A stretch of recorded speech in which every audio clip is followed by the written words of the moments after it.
Am I the a-hole for telling the person I'm dating I don't have kids? Plus update.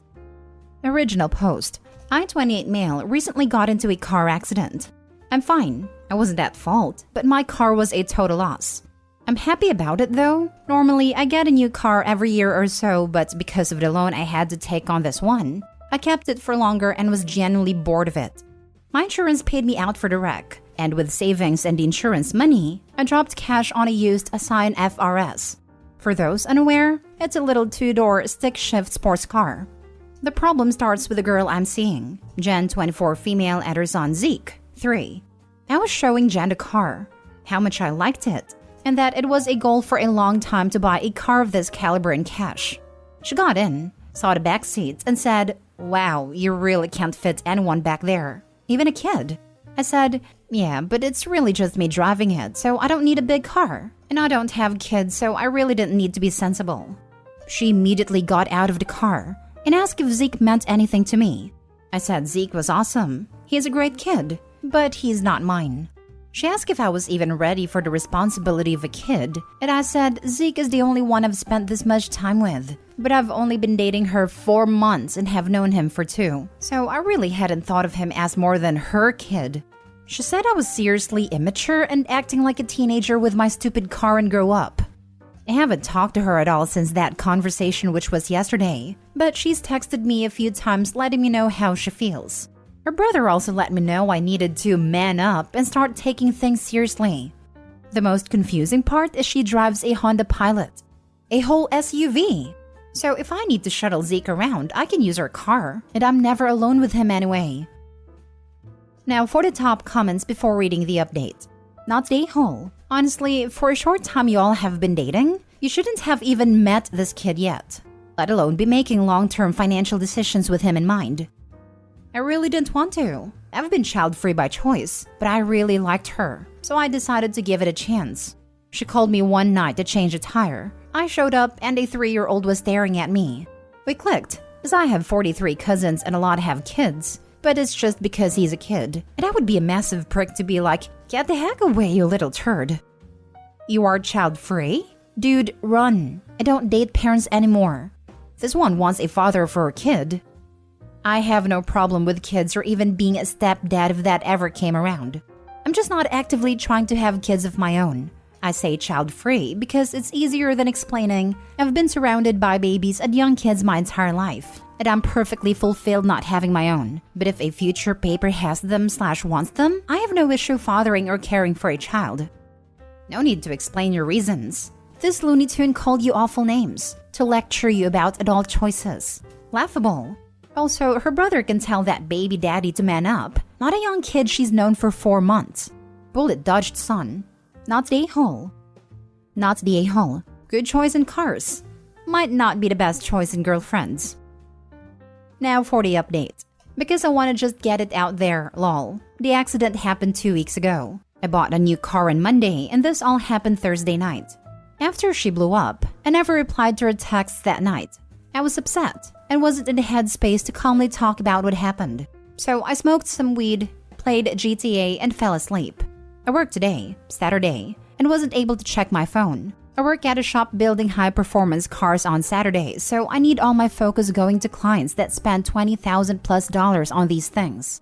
I came home and had a small conversation via text with her, where I then made this post. After, I told her over text I'm not selling the car, but in a few months I'll finance a truck since I need one to tow the boat. I promise I'm not rich, just professionally poor. I buy junk and fix it up. And she did not think this was an acceptable response. I left it alone again and went to my parents' house to hang out with them and relax. She called me, absolutely hammered drunk, and went on a 20-minute ramble about the choices I make in my life and how she expected me to be a better person. I don't want to get this post banned from the subreddit, so I'll just say I no longer have to worry about being Zeke's stepdad or what Jen thinks about my automotive situation. I really liked her, so it's kind of a bummer, but these comments and her phone call opened my eyes to a big pot of marinara flag she was cooking. That's really the only update I have. I really hoped it'd be more dramatic, lol. I went into this thinking Opie hid the fact that he had kids from his girlfriend or something. But yeah, I'm on his side for this. 4 months is incredibly short, and expecting him to basically adopt her kid after that is daft. It's not like he wasn't open to it, but this is the equivalent of demanding someone marry you basically. Meeting Zeke within the first 2 months of dating says a lot. Opie wants a relationship, Mom wants a family. She's already judging his actions through a "why aren't you thinking about our kid" lens. And even had her brother call him to man up.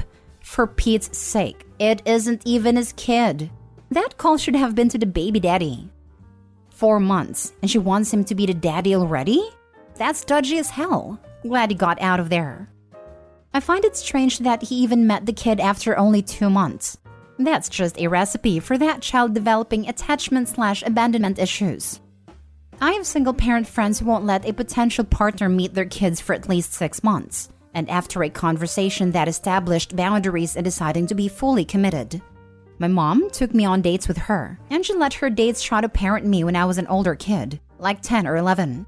When I was younger, I never met anyone, and I would have preferred if she had continued that. She had odd taste in men. My mom took me on her first date with my stepdad. He was/is an amazing guy, and took on the role wholeheartedly. But it does bother me a little to think that he was more or less emotionally manipulated into being a dad. I guess in the end, it just makes me love him more. Now for the second story.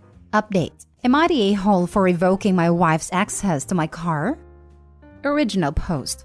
I, 36 male, love my wife, 32 female. She is awesome and our relationship is solid, but she's a very different person than I am. I am, by nature, an organized and process-oriented person. I work as a project manager and my life is focused around structure, planning, deadlines, etc. My wife is the opposite. She's a creative type with a great career in advertising. Nothing about her life is organized. Everything is haphazard and somewhat chaotic. But this is what makes her good at her job. I understand and accept that and have done since I fell in love with her. We're different, and that's a huge part of her awesomeness. She's cool and exciting and brought new things to my life. I love that. The issue. We both have cars. My car is newer and has better tech, but they're similar. But I keep my car clean and tidy all the time, while her car is a mess. Garbage, empty coffee cups, trash rolls around when driving, etc. She hates dealing with it. And because my car is nicer than hers, she prefers to use my car. 3 weeks ago, she's going to a friend's place up in the woods, 5 hours drive, for a girls' weekend. I'm going out for the weekend skiing, 3.5 hours. We're both leaving at the end of work Friday. At 4 p.m., my wife is done and she leaves. Love and kisses, etc. When I finish at 7:30 p.m., I'm antsy to get going, so I go to load my gear. But when I get outside, my car is gone, and hers is on the driveway. I thought, what the heck? Did she take my car? I call her and we have a fight because I'm angry. I have a ski rack on my roof, and the gear doesn't really fit in her car. But she's already 3 hours into her trip up north. I don't want to ruin her weekend by making a big deal about this, so I suck it up. There's no gas in her tank as usual, so I get gas. And as I leave the gas station, I get pulled over. I'm just freaking angry at this point. Cop asks for license and registration, which I'm already looking for and can't find. There's tons of papers and receipts, and all sorts of random things in the glove box and center console. I can't find it. Cop, I pulled you over because your license plate tags are expired. Me, this vehicle is registered to my wife's name, of previous apartment address as she hasn't updated her registration. Cop, there's also unpaid citations on this vehicle. I have to inform you that I am impounding this vehicle. The cop writes up a ticket, calls a tow truck, and tows it to the pound. Since then, we have had a couple of huge fights about this. I feel that she needs to be more organized, starting with keeping her car legal.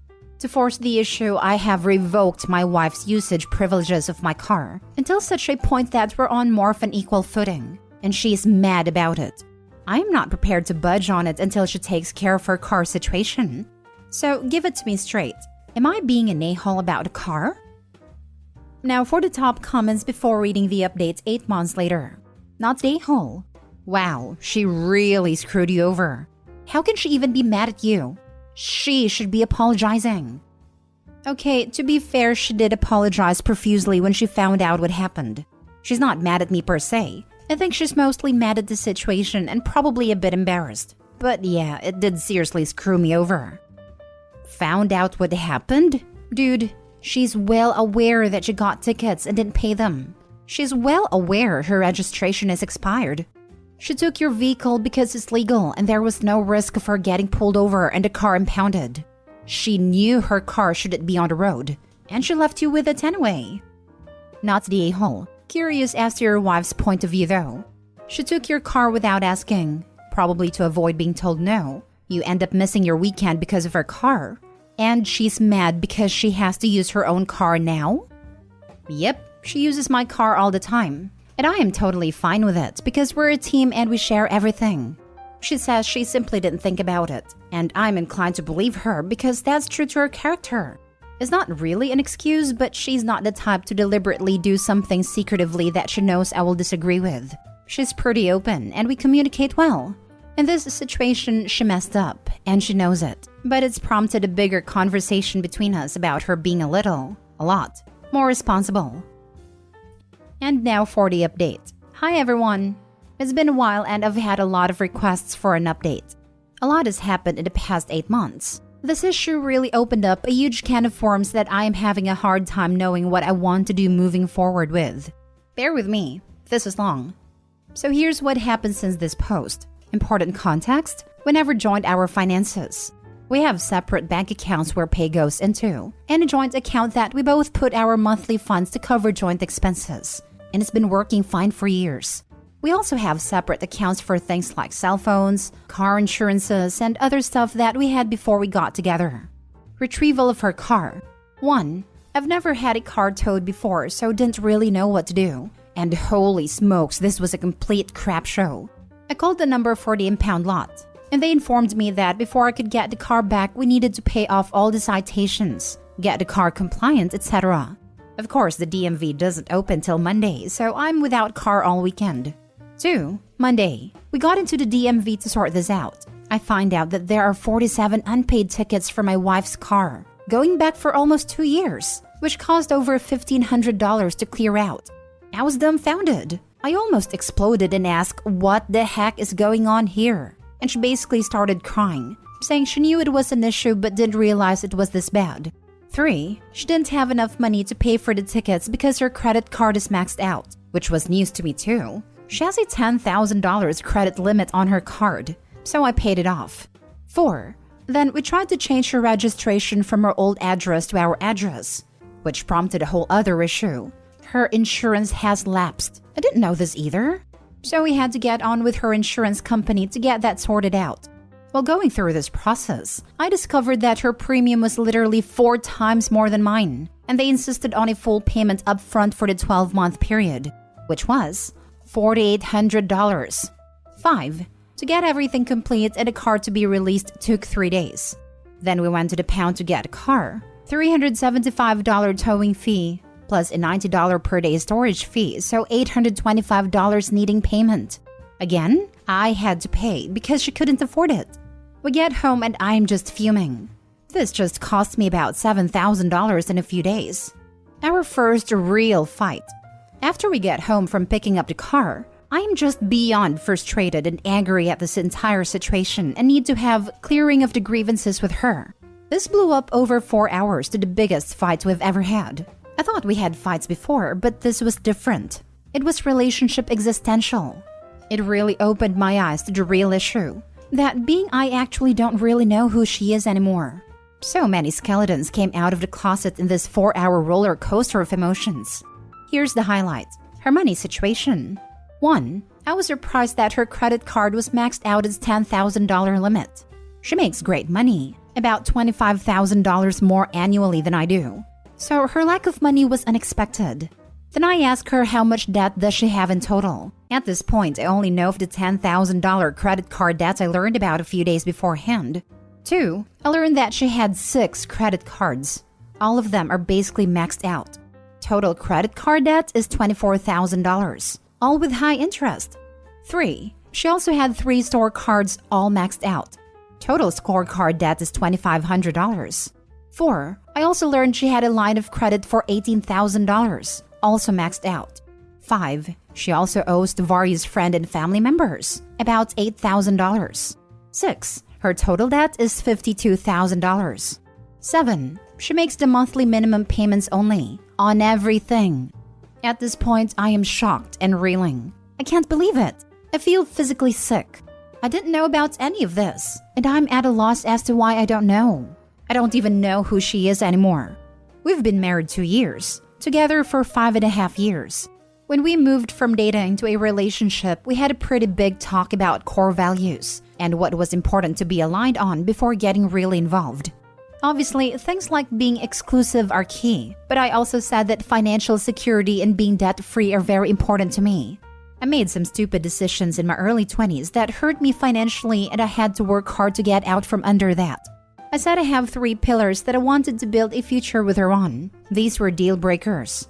If she's not 100% on board, then we shouldn't continue dating because I was falling in love and I didn't want to go further unless there was a future. 1. Cheating in any form is a deal breaker. 2. Financial irresponsibility is a deal breaker. 3. Family. I want to have kids. I reminded her of this in the fight, and she said that I had come on too strong at that point about financial irresponsibility. She already had most of the debts at that point and decided to not say anything at that moment, which she acknowledged was a mistake because she thought I would have broken up with her there and then. Then she kept hiding it because she wanted to try and rectify it before I found out, but she couldn't. She also pointed out that I never asked about her financial situation, which is true. I didn't. So that was where we were. At this point, I was pretty upset, and I have to leave the house. So I left and went to stay at a friend's house for the night, which ended up being a couple of weeks in the end. The next morning when I woke up, I felt devastated. I had to take some time off work because I couldn't think straight. I kept racking my brains to understand how this happened. How did I not know? How did I not see the signs or evidence? I felt betrayed. It was like I had been cheated on, but somehow worse. I couldn't bring myself to speak to her for the first few days because I was so upset and or angry. I am not usually a very emotional person, so this was difficult to process. I would go from rage to tears to rage to despair in a few minutes. I didn't trust myself around anyone to not be a raging a-hole. She was blowing up my phone asking me to talk to her and come home, but I couldn't. Eventually, I asked my friend to call her and tell her to give me some space and time, which she did.